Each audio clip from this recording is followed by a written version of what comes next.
Ron DeSantis also making big moves down in Florida. He has ordered Florida schools to shut down the Students for Justice in Palestine groups. Governor DeSantis directed Ray Rodriguez, who's the chancellor of the state university system of Florida, to send notices to UF and University of South Florida, notifying them to deactivate chapters of Students for Justice in Palestine.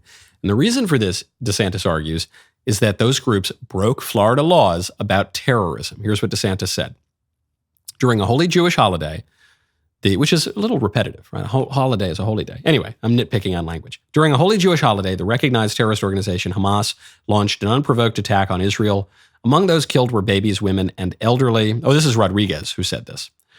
To date, approximately 1,400 Israelis have been killed, including 31 American citizens. Governor DeSantis, our state university system, and the Florida college system have condemned these attacks. There are some conservatives here who are attacking DeSantis for doing this. And they're attacking DeSantis because they say this is an attack on free speech. I think what DeSantis is doing in principle is terrific. I think this is great. In fact, this is exactly the sort of thing that I call for in my book, Speechless, Controlling Words, Controlling Minds. #1 national bestseller, available for you to order right now wherever fine books are sold. This is exactly the sort of thing that I'm calling for in Speechless. My only holdup, I didn't even catch myself saying it that time. Speechless. No, you guys were slow. You didn't expect the third one. I got to get those producers a little faster. My only holdup on what Governor DeSantis is doing here is it doesn't go far enough. My only holdup here is this is the first time. This is a relatively modest way for conservatives to begin wielding political and cultural power to shape norms and standards. In principle, I think it is a perfectly fine thing to do for the state to pass laws against, in this case, taxpayer-subsidized support for speech promoting terrorism. But does it only apply to Hamas and Israel? This is the only time we're going to use this kind of a law, when it applies to pro-Palestine protesters? What about pro-Antifa and pro-BLM protesters? Antifa is a terror organization. I say this having been the target of Antifa on at least one occasion when they tried to blow me up at the University of Pittsburgh last spring. Antifa exists to target and harm and kill civilians to achieve political objectives. That is as basic a definition of terrorism as it is. So are we going to shut down student groups who support Antifa? I hope so. I hope they use this law for that purpose. What about BLM? BLM is a terror organization. It's a little bit of a harder argument with BLM because their rhetoric, at least, is somewhat softer. But BLM in practice exercised terrorist campaigns on the United States. BLM in practice attacked businesses, looted, robbed, killed people, killed dozens of people, attacked civilians to achieve a political objective. That is the most basic definition of terrorism that is. So are we going to see the government come in and clamp down using this kind of a law on BLM? I hope so. This is a good thing in principle. But if it only applies to this narrow conflict of Israel versus Palestine, then it seems very suspect. It seems to be haphazardly and only narrowly enforced. But it's a good principle. The conservatives who are attacking DeSantis over some attack on free speech or whatever, they're misguided here. In principle, this is the right thing. In principle, this is what conservatives have always done. This is what all societies do, because all societies have standards and norms. This is certainly what the left has done toward ends of injustice and evil. We should use these sorts of tactics in a just and moral way to achieve good ends and political flourishing. We just got to do it more often and in more circumstances. Now, this letter from Governor DeSantis and the chancellor of the Florida state system, it's a good letter. But when you want to write and send letters, you got to check out Stamps.com. Right now, go to Stamps.com, use promo code Knowles. If you run a small business, you need to plan ahead. One of the best ways to do that is by using Stamps.com for all your mailing and shipping needs. Stamps.com lets you print your own postage and shipping labels right from your home or office space. This is incredibly convenient. Your shipping labels are ready to go in minutes, so you can get back to running your business sooner. We don't waste time here at the Daily Wire. We don't have time to waste time. We've used Stamps.com since 2017, when many of you were nothing but a glint in your father's eye. That's right. Our office management staff loves Stamps.com because they don't have to spend hours at the post office anymore. Stamps.com offers rates you can't find anywhere else, like up to 84% off USPS and UPS. Plus, they will automatically tell you your cheapest and fastest shipping options. For 25 years, Stamps.com has been indispensable to over 1 million businesses.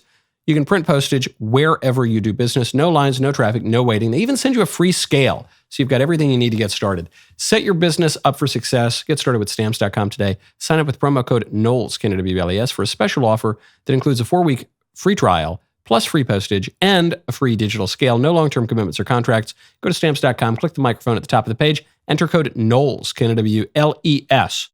Now, speaking of schools, I alluded to this earlier in the show. Billionaire Ron Lauder of Estee Lauder has just threatened to pull funding from UPenn over UPenn's embrace of anti-Semitism. Ron Lauder is a Republican mega donor. He gives a lot of money to UPenn, his alma mater. He's the president of the World Jewish Congress, which is an international organization.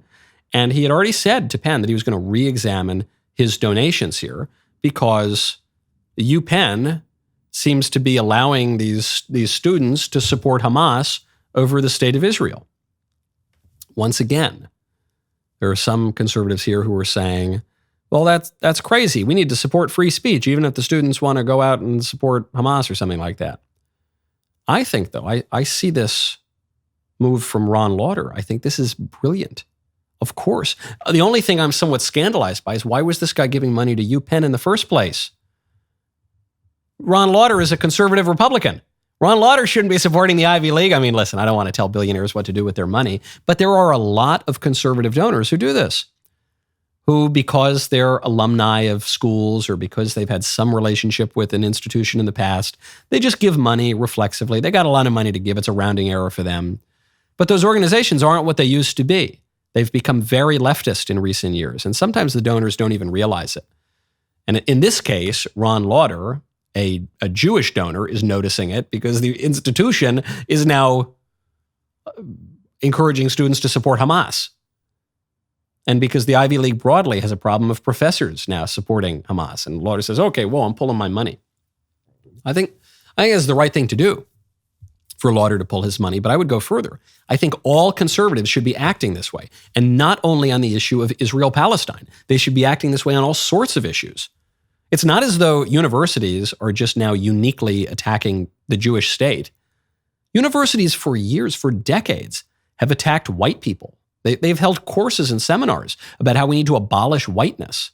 Why are white people still giving money to the universities? The universities have come out explicitly and said, we don't like white people. We think it's bad to be a white person. We want to punish white people. We want to discriminate against white people as a matter of university policy, for one, and as a matter of law in our country, and certainly as a matter of cultural practice. So why are white people giving money to these universities? Often it's white liberals who are donating anyway. That's very bad. White people should not be giving money to institutions that explicitly hate white people. That's crazy. What about Christians? These universities are almost all extremely anti-Christian. Christians should pull their funding. Why on earth are we giving money to anti-Christian organizations? All these groups are very anti-male in the name of feminism. They attack men. They say men are toxic. And why are men giving money to these organizations? All of these groups promote all sorts of weird sex stuff. They're explicitly anti-heterosexual. They're anti-family. They're anti-marriage. Why are normal people in normal marriages with normal sexual practices, why are they giving money to these groups? Let's all take a lesson from Ron Lauder here. Ron Lauder, being extremely involved in Jewish activism, is obviously keenly tuned in to what's going on in the Israel-Palestine conflict. And he says, I'm pulling my money because you're not being nice to the Jews. Yeah, we should apply that principle to so many other identity categories. And we don't do that, but we certainly should. It is suicide to me when I see conservatives giving money to these extremely leftist organizations. And it applies to any number of categories of identity groups. You got to ring the bell. Subscribe to the Michael Knowles YouTube channel. See you next time.